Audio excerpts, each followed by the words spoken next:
Assalamualaikum warahmatullahi wabarakatuh. Salam sejahtera, salam sehat. Oke, saya akan berbicara soal persiapan timnas kita di saat akan ada pagelaran istimewa FIFA Asian Cup untuk pertama kali dalam sejarah. Pelatih kepala John Hetman tentunya sangat sibuk yang mempersiapkan 23 pemain yang dipersiapkan untuk TC. Maka akan ada lagi 5 tambahan ya. Banyak penontonnya akan datang menyaksikan duel ini Indonesia dengan Malaysia. Di bawah langit merah putih kita berdiri tanpa gentar. Satu mimpi di dalam hati membawa nama bangsa besar. Target PSSI jelas. Garuda wajib juara FIFA Asian Cup. Dalam skenario ini, PSSI tidak ingin datang dengan skuad setengah-setengah. John Hetman diberikan ruang untuk memilih pemain terbaik yang tersedia, termasuk para pemain naturalisasi dan diaspora yang berkarir di luar negeri. Bahkan muncul 3 nama baru yang menjadi sorotan, yaitu Pascal Struijk, Laurin Ulrich, dan Dean Zandbergen. Jika seluruh proses resmi mereka berjalan dan mereka memenuhi syarat membela Indonesia, 3 pemain ini bisa menjadi tambahan kekuatan yang membuat persaingan internal semakin panas. Pertanyaannya sekarang, apakah kombinasi full naturalisasi, pemain lokal terbaik, dan 3 bintang baru ini cukup untuk membawa Garuda mengangkat trofi FIFA Asian Cup? Sekarang giliran kalian, kalau full naturalisasi ditambah 3 pemain baru benar-benar tersedia, apakah Garuda wajib memasang target juara FIFA Asian Cup? Tulis di komentar. Garuda full power, wajib juara. Like kalau kalian ingin Hetman membawa skuad terbaik. Subscribe kalau kalian ingin mengikuti perkembangan proyek Garuda. Dan nyalakan loncengnya, karena FIFA Asian Cup hanyalah awal. Setelah itu Garuda harus naik level menuju AFC 2027 dan mengejar mimpi besar Piala Dunia 2030. Dalam skenario ini, PSSI mulai memasuki fase yang jauh lebih serius. FIFA Asian Cup tidak lagi dipandang hanya sebagai turnamen untuk mencoba pemain atau mencari kombinasi sementara, tetapi menjadi kesempatan besar untuk membangun fondasi baru timnas Indonesia. Setelah berbagai evaluasi dilakukan, target yang ingin dikejar pun semakin jelas. Garuda harus datang dengan kekuatan terbaik dan berjuang menjadi juara. Karena itu, John Hetman membutuhkan kebebasan untuk menentukan pemain berdasarkan kebutuhan taktik, performa, kondisi fisik, pengalaman internasional, serta kemampuan mereka menjalankan sistem permainan yang sedang dibangun. Konsep full naturalisasi dalam skenario ini bukan berarti seluruh starting 11 harus diisi pemain naturalisasi. Justru yang menjadi kekuatan adalah bagaimana pemain naturalisasi, diaspora, dan pemain lokal terbaik bisa digabungkan menjadi satu skuad yang memiliki kedalaman. Indonesia membutuhkan pemain yang mampu menghadapi pertandingan dengan intensitas tinggi, tetapi juga membutuhkan pemain cadangan yang kualitasnya tidak terlalu jauh dari pemain utama. Dengan begitu, Hetman dapat melakukan rotasi tanpa membuat kekuatan tim turun terlalu drastis. Di lini belakang, Garuda dalam skenario ini memiliki sejumlah pilihan seperti Jai Itzes, Mees Hilgers, Justin Hubner, Kevin Dix, Kelvin Verdong, dan pemain lainnya yang dapat memberikan pengalaman serta fleksibilitas. Kemudian muncul nama Pascal Struijk sebagai salah satu dari 3 pemain baru yang menjadi pembahasan. Jika suatu saat seluruh proses resmi selesai dan ia memenuhi syarat untuk membela Indonesia, Struijk dapat menjadi tambahan opsi yang menarik di sektor pertahanan. Kehadirannya juga otomatis menciptakan persaingan baru karena Hetman harus memilih kombinasi back yang paling cocok untuk setiap pertandingan. Kemudian di lini tengah, Indonesia memiliki pemain dengan karakter berbeda seperti Tom Haye, Ivar Jenner, Nathan Choyaon, dan sejumlah pemain lainnya. Disinilah Hetman harus menentukan keseimbangan antara penguasaan bola, kreativitas, pressing, dan kemampuan memenangkan duel. Sementara Laurin Ulrich, dalam skenario ini, diproyeksikan sebagai tambahan opsi kreativitas apabila nantinya proses resminya memungkinkan ia memperkuat Garuda. Ia bukan otomatis menjadi starter, tetapi bisa menjadi salah satu alternatif ketika Indonesia membutuhkan variasi permainan. Sementara di lini depan, nama-nama seperti Ragnar Oratmangoen, Ula Romeni, Rafael Struijk, dan Miliano Jonathans dapat menjadi bagian dari pilihan yang tersedia, tergantung kondisi dan keputusan pelatih. Kemudian Dean Zandbergen menjadi nama ketiga yang kembali mendapat perhatian dalam skenario ini. Jika seluruh proses resmi dan persyaratan terpenuhi, ia bisa menambah pilihan di lini serang. Artinya, Hetman tidak hanya mempunyai satu pola menyerang, tetapi bisa menyesuaikan komposisi berdasarkan karakter lawan. Dan disinilah strategi Hetman menjadi sangat penting. Dan setelah FIFA Asian Cup, pekerjaan John Hetman justru semakin besar. Turnamen tersebut harus dijadikan pondasi untuk membentuk rangka Garuda menuju AFC Piala Asia 2027. Dalam skenario ini, Hetman tidak boleh melihat FIFA Asian Cup sebagai kompetisi yang berdiri sendiri. Setiap pertandingan harus menghasilkan evaluasi. Siapa yang layak menjadi pemain inti, siapa yang cocok menjadi pelapis, kombinasi mana yang paling efektif, dan posisi mana yang masih membutuhkan tambahan kualitas. Hetman sendiri memang pernah menekankan pentingnya proses dan konsistensi dalam membangun perjalanan Indonesia menuju target besar. Karena itu, setelah FIFA Asian Cup selesai, Hetman harus segera menyusun kerangka skuad utama untuk AFC 2027. Pemain yang tampil konsisten tidak boleh kehilangan tempat begitu saja. Mereka harus menjadi bagian dari fondasi tim, sementara pemain lain tetap bersaing untuk merebut posisi. Inilah pentingnya FIFA ASEAN Cup dalam proyek tersebut, bukan hanya mencari kemenangan, tetapi menemukan 26 pemain terbaik yang benar-benar siap dibawa menghadapi level Asia. Hertman sebelumnya juga menjelaskan bahwa periode seleksi sebelum Piala Asia sangat penting untuk menentukan pemain terbaik. Bayangkan setelah turnamen, Hertman sudah mengetahui kombinasi terbaik di lini belakang. Ia tahu siapa yang paling cocok bermain bersama, siapa yang mampu menghadapi pressing lawan, dan siapa yang memiliki kemampuan menjaga konsentrasi selama 90 menit. Di lini tengah pun begitu. Ia bisa melihat siapa yang mampu mengontrol tempo, siapa yang efektif melakukan pressing, dan siapa yang mampu memberikan kreativitas ketika pertandingan berjalan buntu. Kemudian lini depan menjadi bagian yang tidak kalah penting. Hertman harus menemukan kombinasi penyerang yang bukan hanya mampu mencetak gol, tetapi juga aktif melakukan pressing dan membuka ruang bagi rekan setim. Dengan begitu, Garuda tidak bergantung kepada satu pemain saja. Ketika satu pemain mengalami cedera atau kehilangan performa, masih ada pemain lain yang siap mengambil peran. Inilah pondasi yang harus dibangun sejak FIFA ASEAN Cup. Bukan sekadar 11 pemain utama, tetapi sebuah sistem yang tetap berjalan meskipun terjadi pergantian pemain. Jika ada pemain naturalisasi dan diaspora yang tersedia, mereka harus benar-benar menyatu dengan pemain lokal. Tidak boleh ada sekat antara pemain yang lahir di Indonesia dan pemain yang tumbuh di luar negeri. Semua harus memahami satu filosofi permainan dan satu tujuan yang sama. Karena ketika memasuki AFC 2027, lawan yang dihadapi akan memiliki kualitas berbeda. Tempo pertandingan semakin tinggi, kesalahan kecil bisa langsung dihukum, dan Indonesia membutuhkan mental yang jauh lebih matang. Pengalaman dari FIFA ASEAN Cup bisa menjadi bekal penting agar para pemain tidak lagi mencari-cari identitas ketika menghadapi tekanan. Bahkan jika dalam skenario ini 3 pemain baru seperti Pascal Struijk, Laurin Ulrich, dan Dean Zandbergen nantinya benar-benar memenuhi seluruh persyaratan resmi dan tersedia untuk Indonesia, Hertman harus melihat mereka sebagai bagian dari proyek jangka panjang. Mereka tidak cukup hanya dipanggil untuk membuat skuad terlihat kuat. Mereka harus dipersiapkan untuk memahami sistem, beradaptasi dengan rekan setim, dan membuktikan bahwa mereka memang bisa memberikan kontribusi. Dan proses itu harus dimulai dari sekarang. FIFA ASEAN Cup menjadi laboratorium. AFC 2027 menjadi ujian besar. Setelah itu, pengalaman dari Piala Asia dapat kembali digunakan untuk memperbaiki skuad. Pemain muda yang berkembang bisa diberikan kesempatan lebih besar. Pemain senior dapat menjadi pemimpin. Sementara posisi yang masih lemah kembali diperkuat. Dengan pola seperti itu, proyek Hertman tidak berhenti setelah satu turnamen. Ada kesinambungan dari satu tahap ke tahap berikutnya. Yang paling penting, Hertman harus mampu menciptakan identitas permainan Garuda. Indonesia harus memiliki cara bermain yang jelas, sehingga ketika menghadapi lawan berbeda, pemain tetap memahami apa yang harus dilakukan. Bukan sekadar mengandalkan kemampuan individu, tetapi memiliki sistem yang membuat seluruh pemain saling membantu. Dan inilah yang pada akhirnya akan menentukan apakah proyek besar PSSI berhasil atau tidak. Bukan berapa banyak pemain bintang yang dikumpulkan, tetapi seberapa kuat mereka bermain sebagai satu tim. Jika pondasi tersebut berhasil dibangun melalui FIFA ASEAN Cup, maka Indonesia bisa memasuki AFC 2027 dengan tim yang lebih matang, lebih percaya diri, dan lebih siap menghadapi tekanan level Asia. Dari sana, pengalaman tersebut kembali menjadi modal untuk membangun generasi yang lebih kuat menuju target jangka panjang. Karena perjalanan Garuda tidak berhenti di ASEAN. ASEAN adalah awal. AFC 2027 adalah ujian berikutnya. Dan mimpi yang lebih besar masih menunggu di depan. Jadi, dalam skenario ini, tugas terbesar John Hertman bukan hanya membawa Indonesia meraih trofi FIFA ASEAN Cup. Tugas sebenarnya adalah menjadikan turnamen tersebut sebagai fondasi sebuah tim yang bisa bertahan, berkembang, dan semakin kuat ketika memasuki Piala Asia 2027. Ia tidak membutuhkan 11 pemain yang hanya bagus di atas kertas. Ia membutuhkan 11 pemain yang bisa bekerja sebagai satu sistem. Ketika lawan melakukan pressing tinggi, Indonesia harus mempunyai pemain yang mampu keluar dari tekanan. Ketika lawan bertahan dengan blok rendah, Garuda membutuhkan kreativitas untuk membuka ruang. Ketika pertandingan berlangsung cepat, lini tengah harus mampu mengontrol tempo.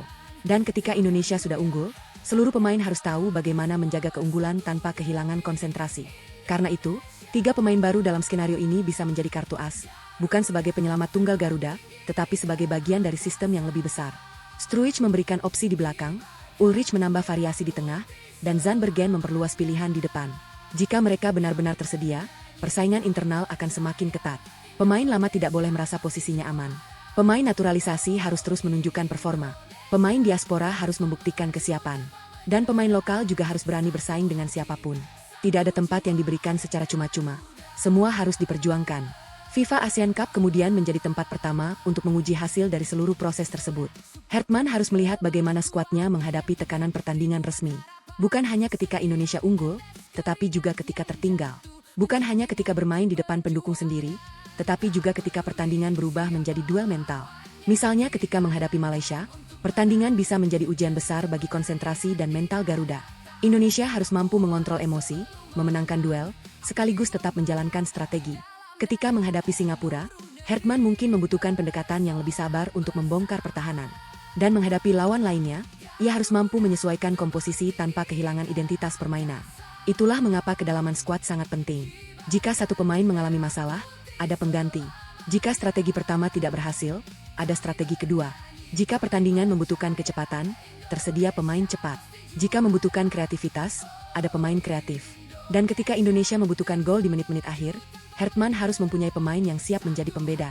Target PSSI dalam skenario ini juga tidak berhenti pada fase grup. Garuda harus berani berbicara tentang trofi. Karena kalau sejak awal hanya memasang target aman, maka mental juara tidak akan pernah terbentuk.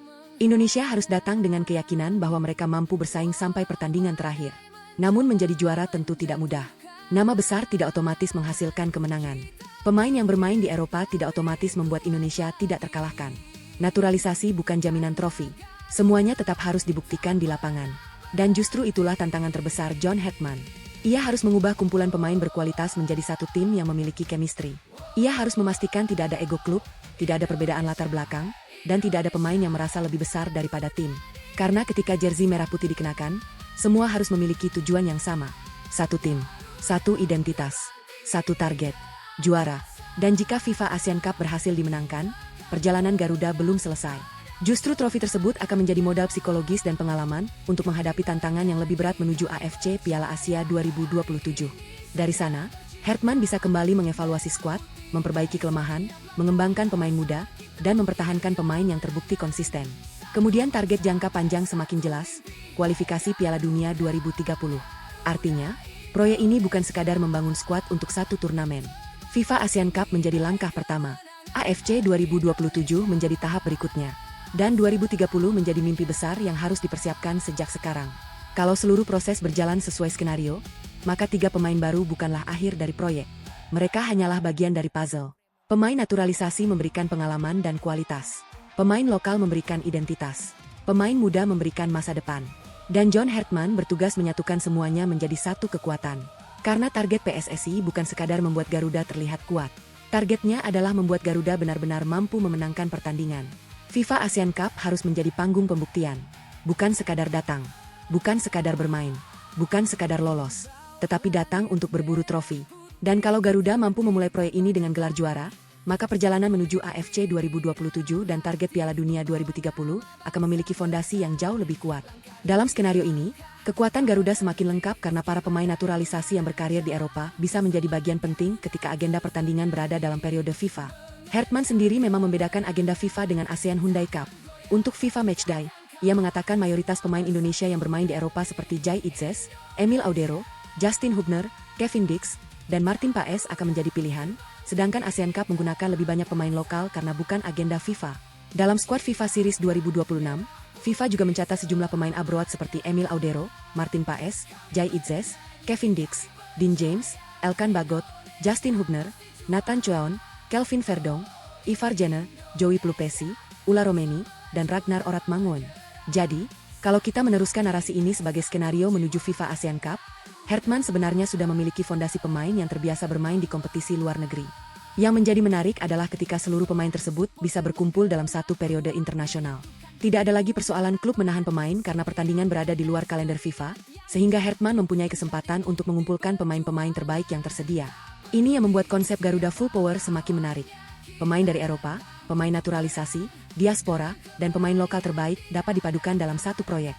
Bayangkan lini belakang Garuda diisi oleh pengalaman Jai Itzes, Kevin Dix, Justin Hubner, Elkan Bagot, Kelvin Verdong, serta pemain lainnya.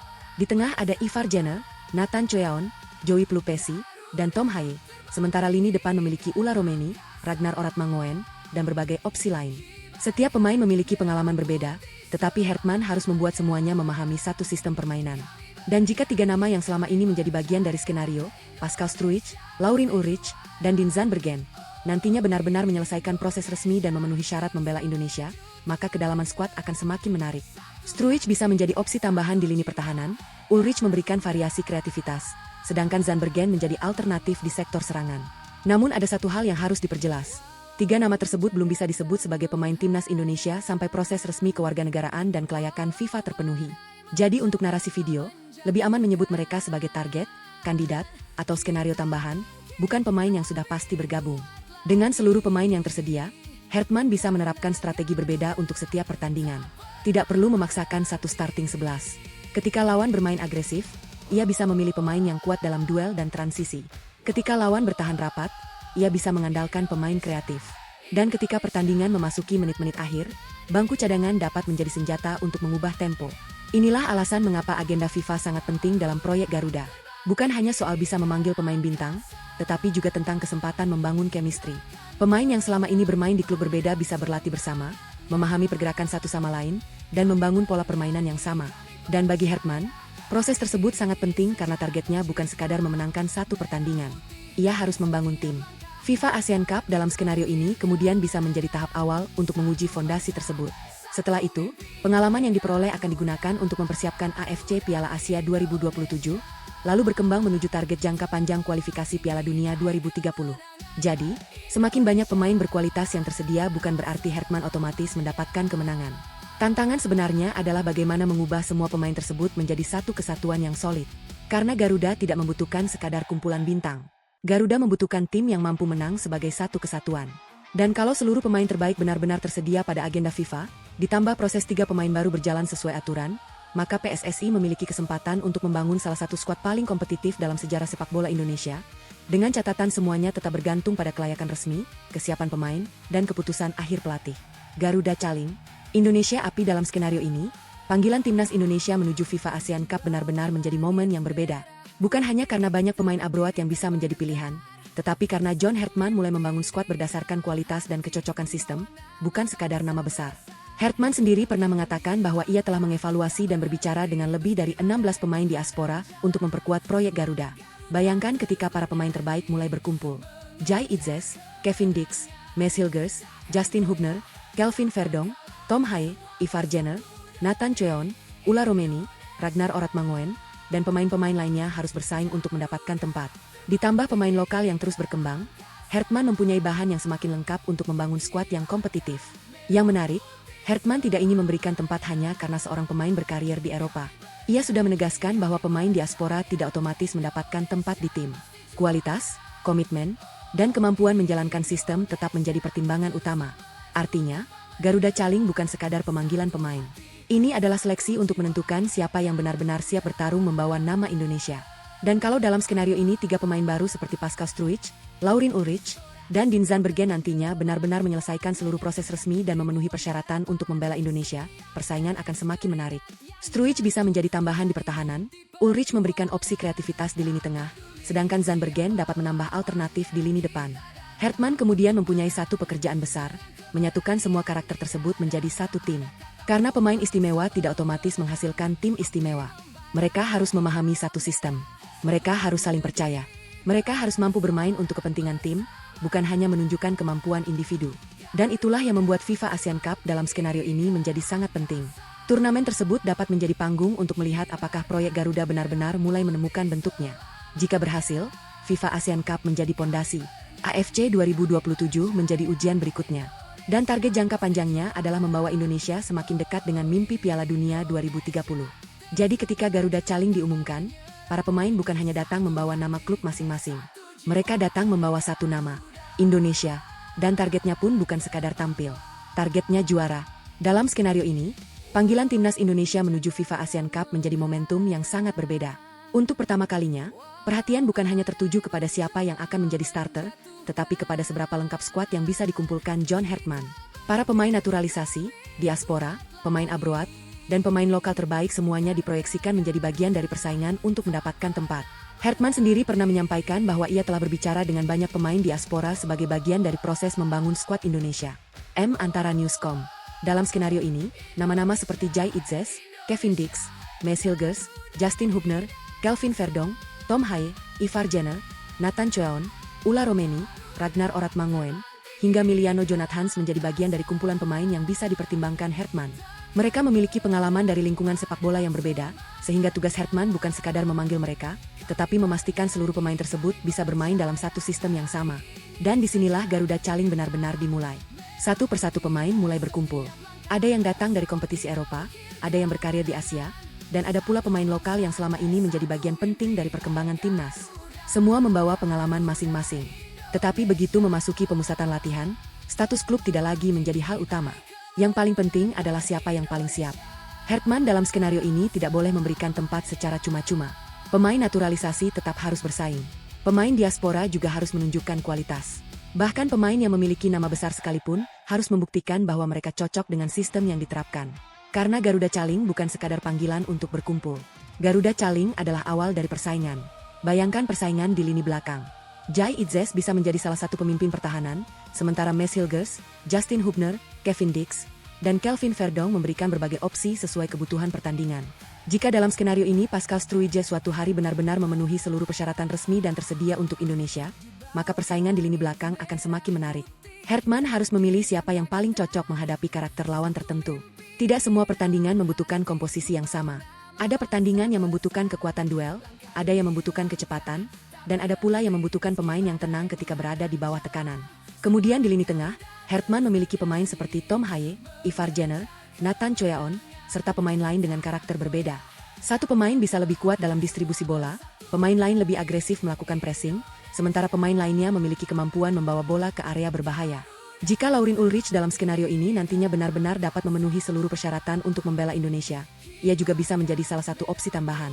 Kehadirannya akan membuat Hertman mempunyai alternatif baru ketika membutuhkan kreativitas dan variasi serangan dari lini kedua. Kemudian lini depan juga tidak kalah menarik. Ada Ulla Romeni, Ragnar Oratmangoen, Rafael Struijk, Miliano Jonathans, dan pemain-pemain lain yang dapat dipertimbangkan sesuai kondisi. Mereka tidak harus selalu dimainkan bersamaan. Hertman bisa memilih berdasarkan kebutuhan. Ketika Indonesia membutuhkan kecepatan, ia memilih pemain yang mampu menyerang ruang. Ketika membutuhkan kreativitas, ia bisa memasukkan pemain yang mampu bermain di antara lini. Ketika membutuhkan gol, ia harus memiliki penyerang yang siap mengambil risiko di kotak penalti.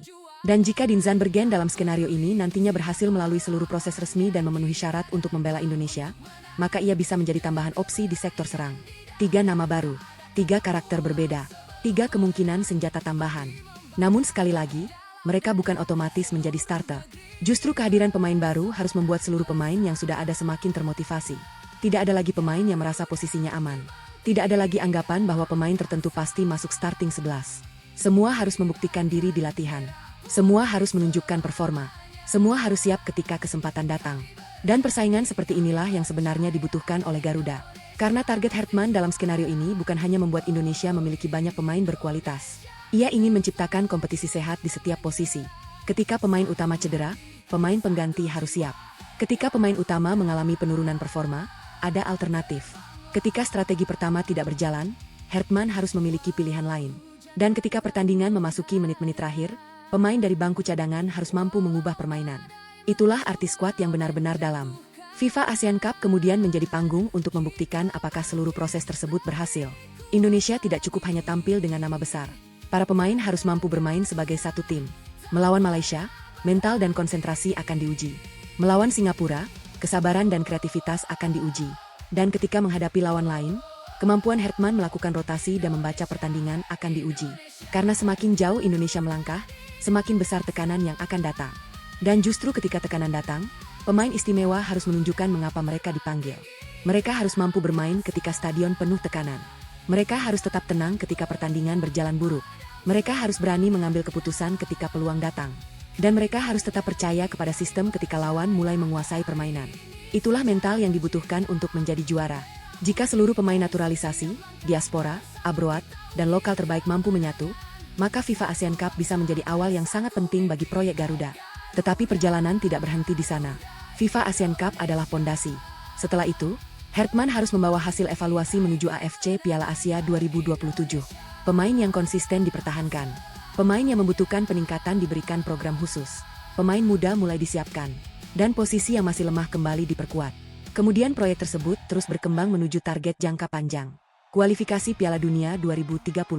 Jadi, Garuda Caling dalam skenario ini bukan sekadar tentang siapa yang datang ke pemusatan latihan. Ini tentang generasi baru Garuda yang sedang dibentuk. Pemain naturalisasi membawa pengalaman. Pemain diaspora membawa karakter sepak bola dari berbagai negara. Pemain lokal membawa identitas Indonesia. Pemain muda membawa masa depan. Dan John Hartman harus menyatukan semuanya dalam satu sistem. Karena pada akhirnya, ketika para pemain masuk lapangan, tidak ada lagi nama klub. Tidak ada lagi perbedaan tempat lahir. Tidak ada lagi perbedaan latar belakang. Yang tersisa hanya satu jersey, merah putih, dan satu target. Garuda harus berjuang menjadi juara. Garuda Caling, pemain terbaik sudah dipanggil. Persaingan sudah dimulai. Strategi Hartman sedang dibangun. Dan FIFA Asian Cup menjadi panggung pertama untuk membuktikan apakah proyek besar ini benar-benar bisa membawa Indonesia ke level berikutnya.